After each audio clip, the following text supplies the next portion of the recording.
Film berawal memperlihatkan para tentara Irak sedang membawa dua orang tawanan dari negara musuh mereka Iran untuk dilepaskan di wilayah perbatasan. Kedua tawanan tersebut merupakan kakak beradik. Seorang perwira militer yang bernama Abdul Qadir memerintahkan anak buahnya untuk melepaskan tawanan.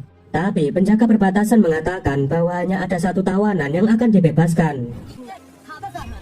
Sang kakak yang bernama Husain merelakan dirinya yang tetap ditawan supaya adiknya yang bernama Hasan bisa dibebaskan. Meski sempat berdebat, akhirnya Hasan menuruti perintah kakaknya. Hasan segera berlari menuju perbatasan, tapi perwira penjaga menyuruh anak buahnya untuk menembak Hasan hingga tewas. Di saat Husain juga akan ditembak dan tiba-tiba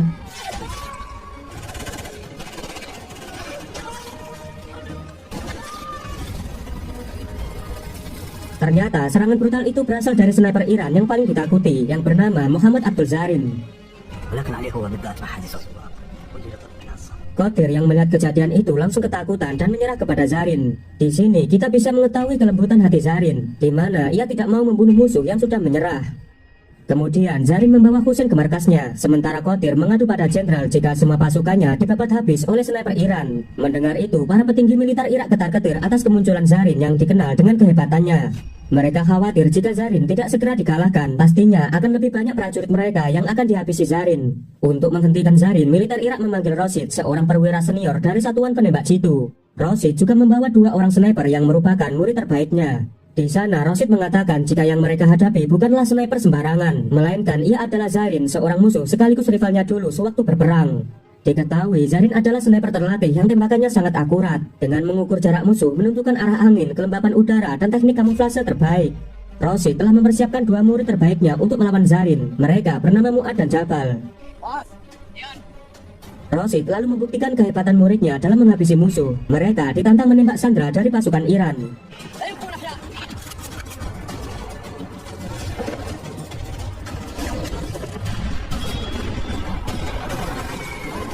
Adegan berpindah ke markas pasukan Iran. Kita diperlihatkan seorang komandan pasukan Iran yang bernama Amir Reza.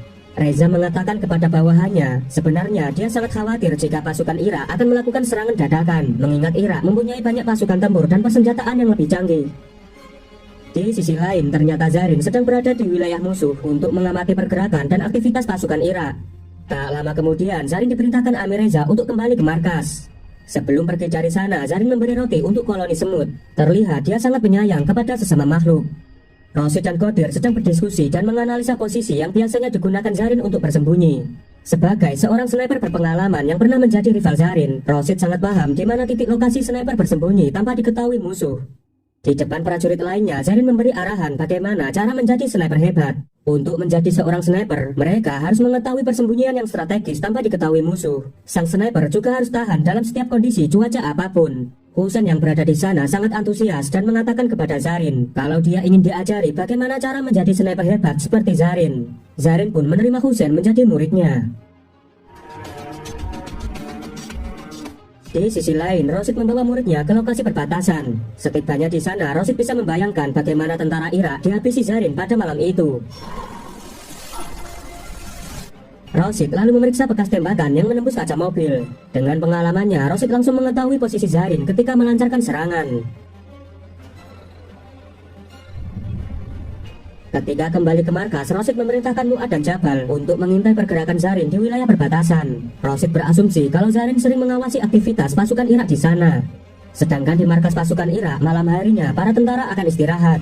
Sebelum tidur, Ismail memberi roti kepada Husain. Melihat itu, Zarin melarang Husain memakannya. Ia mengatakan jika seorang sniper harus terbiasa puasa untuk melatih ketenangan jiwa dan juga konsentrasi, sehingga saat menembak bidikannya tidak akan meleset. Esok harinya, Zarin mulai melatih Husain menjadi seorang sniper.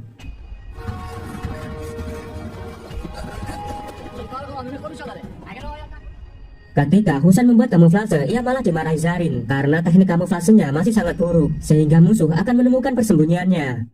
Dia juga membuang botol minum Husain, sebab sniper harus bisa menahan dahaga dan bertahan di kondisi sesulit apapun. Zarin lalu mengajak Husain untuk mengintai musuh di perbatasan. Sesampainya di sana, mereka melihat tentara Irak sedang sholat. Husain menyarankan Zarin untuk segera menembak musuh. Tapi Zarin menolaknya dan menjelaskan kepada Husain, mereka memang musuh ketika di medan pertempuran dan yang dihadapi hanyalah manusia.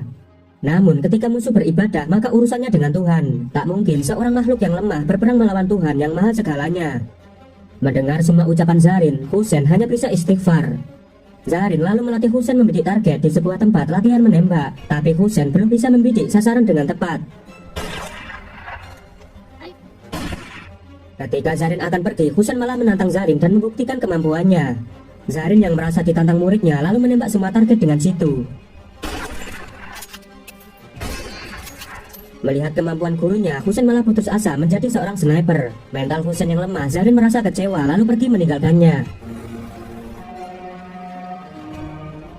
Malamnya, Zarin bertanya kepada Ismail kenapa Husain tak kunjung kembali ke markas. Kemudian Ismail menjawab jika Husain sedang berada di perbatasan.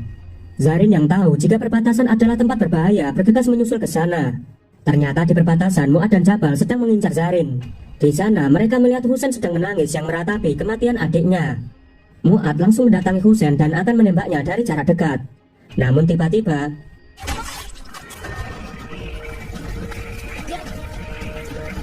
untuk kedua kalinya Zarin berhasil menyelamatkan nyawa Husain. Zarin lalu menyuruh Husain untuk bergerak menjadi umpan supaya dirinya bisa mengetahui posisi Jabal. Dan benar saja Jabal yang melihat pergerakan Husain termakan jebakan mereka. Esok harinya jasad Mu'ad dan Jabal dibawa ke kamp Irak. Melihat kedua muridnya telah tewas membuat Rashid sangat marah. Dia segera memerintahkan pasukannya untuk menyerang kamp Iran secara mendadak. Sedangkan dirinya akan fokus mencari dan menghabisi Zarin.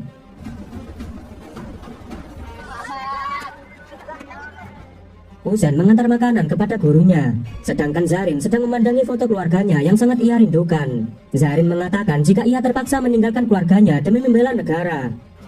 Di sisi lain, pasukan Irak sudah bersiap menyerang markas Iran dengan mengerahkan tank lapis baja. Rashid yang gak terima atas kematian muridnya. Dia menembak tentara Iran dengan membabi buta hingga menewaskan Ismail.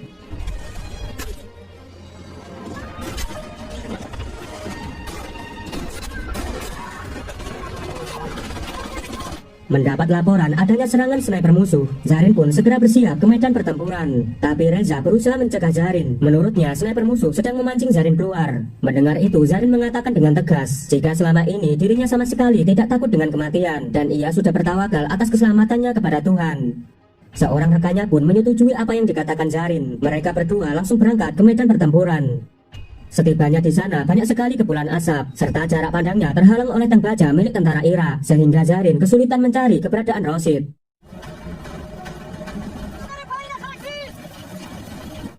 Melalui teropongnya, Rashid dengan mudah melihat pergerakan Zarin.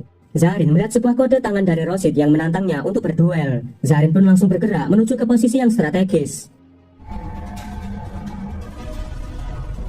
Ketika saling membidik, mereka mengingat duel sniper masa lalu. Waktu itu, Zarin membuat Rashid terpojok dan tidak bisa apa-apa. Tapi Zarin tidak membunuhnya, melainkan hanya menembak telunjuk kanan Rashid sebagai peringatan. Dari kejadian itu, Rashid sangat berambisi untuk membunuh Zarin. Tapi di duel kali ini, nampaknya Rashid yang diuntungkan, karena ia lebih cepat menembak Zarin dan membuatnya tumbang. Rashid lalu memberikan komando untuk segera menyerang markas Iran, karena sniper andalan mereka yaitu Zarin sudah berhasil ia tumbangkan.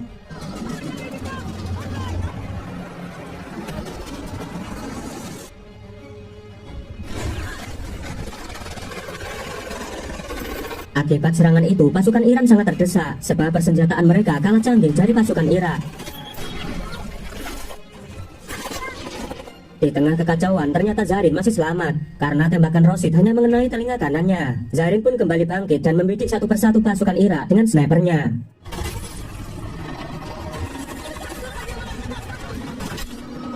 Serangan Zarin membalikkan situasi pertempuran, sehingga pasukan Iran kembali bersemangat untuk mengalahkan tentara Irak.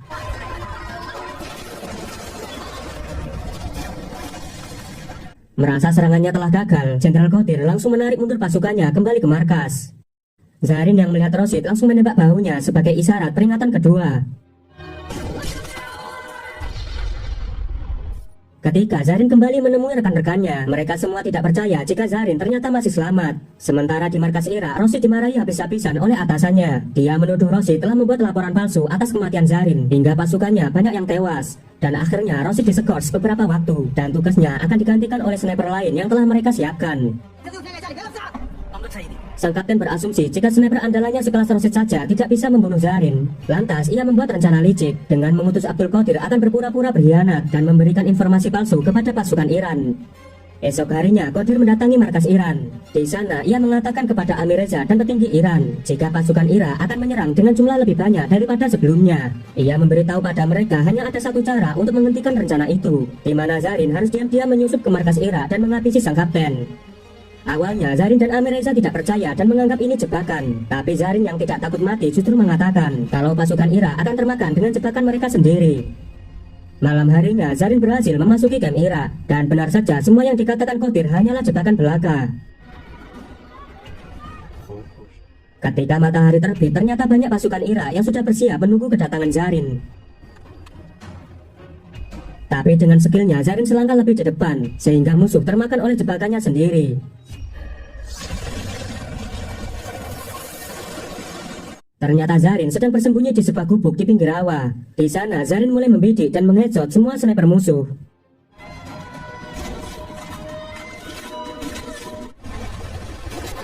Sang kapten yang belum tahu posisi Zarin memerintahkan anak buahnya menembakkan artileri ke segala arah.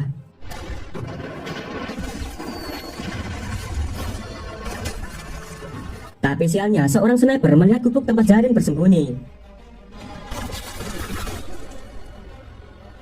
Sniper musuh lalu mendekati gubuk untuk memastikan jika Zarin benar-benar sudah tewas. Walau terluka, Zarin mampu mengheadshot sniper musuh. Sementara Rosid yang sudah mengetahui posisi Zarin, ia mulai membidik Zarin dan tiba-tiba kali ini Zarin tidak mengampuni Rosid. Akibat terkena banyak tembakan di tubuhnya, Zarin sudah tidak sanggup bertahan lagi, dan akhirnya Zarin menghembuskan nafas terakhirnya.